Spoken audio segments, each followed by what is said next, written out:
માં તમારું બધાનું સ્વાગત છે બધા મિત્રોની જય માતાજી। તો જો મિત્રો જે જયપાલના પપ્પાની બૂન મતલબ મારો નડદ તો આજે આવ્યો અહીં રાખડી બાંધવા। તો આપણે ઘણા દિનથી વ્લોગ બી બનતો તો વ્લોગનો બી આજે શરૂઆત કર્યો હે ને આજે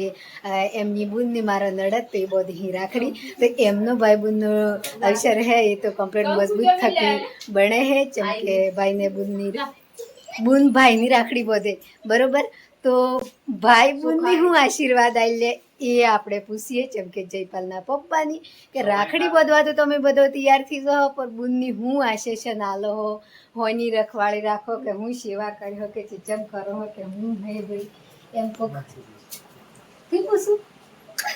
જયપાલના પપ્પા કે મનેથી પૂછે તો જો મિત્રો ભાઈ તો કોઈ દન જીવનમાં નહીં કે બુનની હું આજુ કહી દે એમ પર ભોજાઈના મોય હિંમત આવી જોઈએ તો ઘરમાં ભોજાઈ મજબૂત હે ની નડદની હાલવા બદલે ખુશ હે તો ભાઈ બી ખુશ હે ની ભોજાઈના પગ પાછા અહીં તો ભાઈના પર પગ પાછા અહીં જેમ કે ભાઈ તો આપણે એક જીવનો કટકો હે બુન ભાઈનો રિશ્તો એટલી ભાઈ તો ઘણો જીવ દોડાવતો હોય પર ભોજાઈનો મનડો નારાજ હોય ને તો જીવનમાં નડદનો ખોળા હડ્ડીની ભરીને આલી એટલા બદલે તો અમે તો અમારી નડદ બદલે ખુશી છીએ જેમ કે કોઈ બી ચીજની કોઈ કમીથી આવવા દીધી આટલા ઘડી તો ભગવાનને પ્રતાપીને તમારા બધાની દયા થકી આ સાલની રક્ષાબંધન છે ને એ તો અમારા બદલે તમારા બધાના આધાર થકી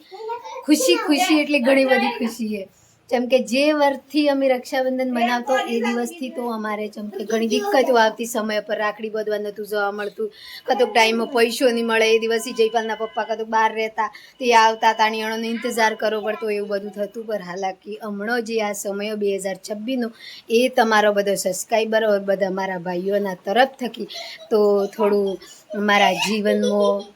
તકલીફો હતી એ પર દૂર થઈ જી ને આજે હું રક્ષાબંધનની રાખડી બાંધવા પરથી જી પર હવે જો હું તો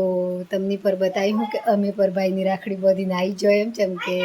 જવાનું હતું પર આપણે જે બધી નંદો હતી એ બધી ઘેર આવતી હતી આ સાલ મેં એમ ગણ્યું કે ભગવાનને પ્રતાપી સુખી અહીંયા તો બધી નંદોની ભેગો હતી ને પછી રાખડી બાંધવા જવી એમ કરી ને આ વખતે હું રક્ષાબંધન રાખડી બાંધવા થઈ જી હજી લગન તો હું ઘેર હું તો મિત્રો જે એમ ન સોય આવે ને અમે વહુ એ તો એક સોયના જેવું તો રાખી જ પણ તો બી આપણે બે શબ્દ કરીએ કે જે આજે ઘણી બધી વાતો કરી વલોકમાં તો આપણી હાહુમાં આવે ઘરમાં મારી હાહુમાં કે તમે માડી કહેતા હોય કોઈ બી કહેતો હોય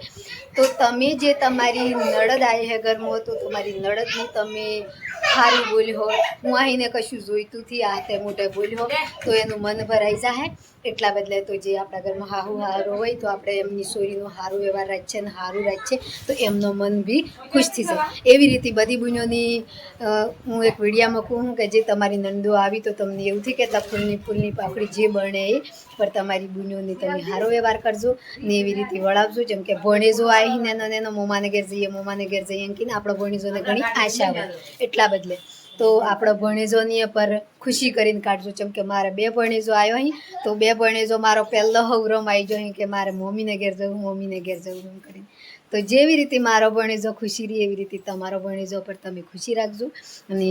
અમારે જવું છે અત્યારે પણ જયપાલના પપ્પા પર નિર્ભર હતું પણ જયપાલના પપ્પા આ વખતે એવું કહેતા કે જે હર વખતે આપણે દુઃખમાં રાખડી બાંધતા તો આ વખતે આપણે સુખનો દન આવ્યો હોય તો આપણે થોડી ધીરી રાખડી બાંધીએ એમ કરી તો હું હજી લગન રાખડી બાંધવા થઈ જી તો જવાનું અત્યારે તો આપણે જાણી રાખડી બાંધ્યું તાણી આપણે નવેસરથી વલોગ બનાવ્યું આ વલોગ હે આટલા હોય એને કહ્યું ને આજનો બરોબર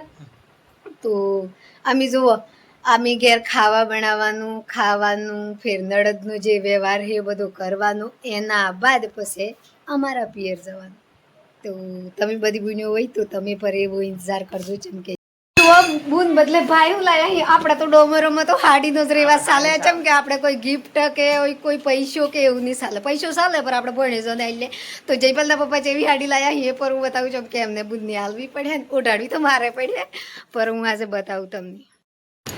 તો જો આ બે હાડીઓ વણી તો જી ગમે એણોની એ જી એમની હાલવાની છે બરોબર તો આપણે જયપાલના પપ્પા પસંદ કરાવી જેમ કે એણોને મૂઢેસ કે એણો જી ગમે હે તો એ બાઈને કાઢી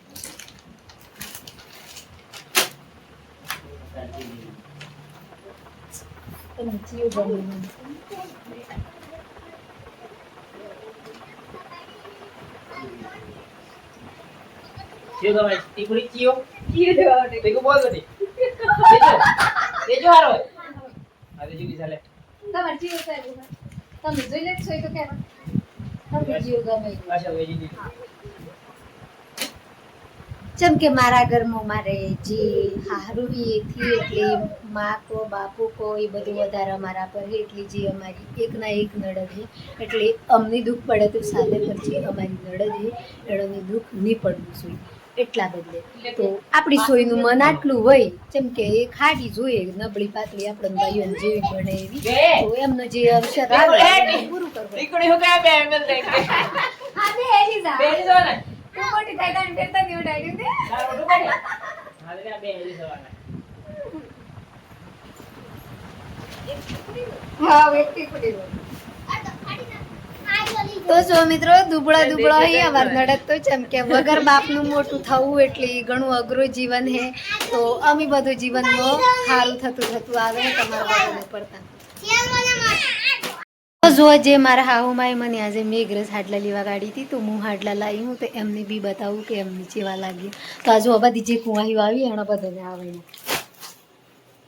આ પૂરા જેમ કે રાખડીનો તહેવાર આવે રાખડીના અવસરમાં ભાઈ બહેનનો તહેવાર આવે એટલે કુંવાહીને હાડલો જોઈએ નહીં અમે જે હિએ મમ્માને ઘેર ને મમ્મી મમ્મા કઈ ખુશી હા. આવી ફઈ તો રાખડી બધી દીધી ફઈનો ઇંતજાર હતો 8 વાગ્યા 8 ની 9 ની 10 હાડલા બતાવી દીધું તમને તમને જેવા જેવા હારા લાગી એમ બધા છે એક જ કિંમત નહીં તે તમને જેમ ગમ પડે એમ એક સુઈ ઉટાડે છે માં જોવી જો એક એક ફેદી મસ્ત કરી બનાવા જો મમ્મી તો જુઓ હું તો રણુજા તીરસ કરવાથી જતી પર જે મારા હાહુમાં અહીં અણન કાઢવાનો હોય જેમ કે આપણા ઘરમાં જે આપણી હાહુમાં હે ને અણન ઘણી તકલીફ પડી ઘણી બધી જેમ કે હમણાં વાત કરીએ ને તો એ વાત કરતાં રૂંઘવાઈ જાય તો અણા કષ્ટનો બધું જે આપણા ઘરમાં જે કષ્ટ આવ્યો ને એનું બધા ગુણ મારામાં ઉતર્યા છે જેમ કે મને એ બધી અણન દુઃખની વાતો કરેલી બધી યાદ આવી એટલા બદલે તો આ વખતે માને રણુજા કાઢવાનો હોય તો માને જઈ 3 તારીખ જો કે 2 તારીખ 13 તારીખ તો જો મારે બાપો હોત તો આજે જોડે જતો પર મારા બાપાની ભગવાનની મહેનત એટલી દો એટલી અમારા જે અમારી માં હે એ અમે હું તીરસ કરીએ ભગવાન પર મારો ઘણો જીવ છે પર જે મારા ઘરમાં મારું જે દુઃખી પરિવાર છે એની પહેલું જે ઈચ્છા છે બધી પૂરી કરી ને એના બાદ હું ફરવા જઈ એક નિયમ છે મારો કે જે મારા ઘરમાં પરિવારને જેટલી કમી એટલી પૂરી થાય ને તંદાડે હું આગળ પગલું ભરે જ્યાં લગન મારા પરિવારની કમી નહીં પૂરી થાય ત્યાં લગન હું મારા વિચાર નહીં આવી કે મારે હોય જવું હાજુ પહેરવું હોય હજુ ઓઢવું હોય આટલા સુધી જતું રહેવું હોય એવો વિચાર નહીં આવે મારા ઘરમાં હોયની કમી છે હું પેદા કરવાનું એના પાહા મગજ ખેંચાય હમણાં મારું તો આ સાલ મારી હાહુમાને અમે 13 તારીખે કાઢીએ અહીંયા રણુજા તો એ કમ્પ્લીટ શાંતિ બનતી રસ કરીને ઘેર આવી જઈ એના બાદ પછી આપણે ફરીથી જવાનું છે અંબાજી તો અંબાજી જવાનું થાય તાણી અંબાજી હું વરસાલ જું એટલે હું અંબાજી જું પાવાગઢ જું બે ઠેકણી વરસાલ જું બાકી આગળની સોચ મેં હજીથી કરી પણ તમારા બધાની દયા થકી ધીરે ધીરે થાય ને હમણાં જે વલગ નહોતો બનાવતો એનું કારણ છે કે જે અમારા ઘરના અંદર અમે લીધું હોય ભેડોનો પલટ તો ભેડોના પલટમાં અમારે કોમ જે જયપાલના પપ્પા અહીં એનો હાથી મારે વધારે કરવું પડે એટલા બદલે તો જયપાલના પપ્પા એકલા પરેશાન થાય એટલે હું બી એણોની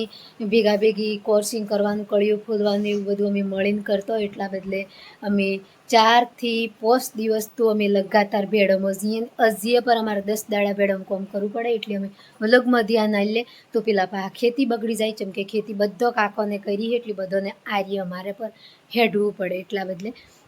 જેમ કે આપણે સુમાની ખેતી હોય તો ઓરી દીધું શેરડી દીધું ખાતર આલ દીધું તો પાચી જાય પર જે આ પલટવાળી ખેતી આવે એ 10 થી 15 દનની જ ખેતી આવે તો એટલા દનમાં આપણે ગમે જેવું કોમ હોય એ છોડી અને જે પલટવાળી ખેતી એ હધારવી પડે એટલા બદલે તો હું હમણાં એની મહેનતમાં હતી એટલે બધા મારા મિત્રો મને મેસેજ કરીને બી કહેતો કે બેન વલગથી આવતા આજે 8 દન શાહી એટલા સુધી કોમેન્ટ આવી હતી આજે તો પર 8 દન થવાનું કારણ છે કે ભાઈ વહરાત બી એક પાસેથી આવતો એક પાસે ખેતી બી કરી તો તો ખેતી બગડે તો સારું નહીં લાગે. એટલા બદલે ને હમણાં જે આ બેડોનું પલટ છે એમાં આપણે કોરાદનનું કોમ કરીએ ને તો એ કોમ આપણને માવજતું મળે. એટલા બદલે પછી બહાર આવી જાય ને તો એ કોમ આપણે હરખું નહીં ઉતરે. એટલા બદલે તો અમે આજે જે આખા દિવસ મમ્મી હવરોમાં વહેલા અમે થોડેક જોતો અહીં પાછો આવ્યો, અહીં આવીને પાછું બેડોનું કામ કર્યું. એના બાદ પછી પાછો હમણાં અત્યારે જે સોરીઓ આવી સોરીઓ ભેગો બેઠો અહીં. તમારો બ્લોગ સારો લાગ્યો હોય તો લાઈક કરજો, ફોલો કરજો, કમેન્ટ કરવાનું નહીં ભૂલતા. અને આજે વિડીયો પૂરો કરી પછી કાલે પાછો આવે મોહન કરજે રાખડી બાંધી આવે એ વિડીયો આવે એ જો એન્ડ તક જોજો. Bye bye.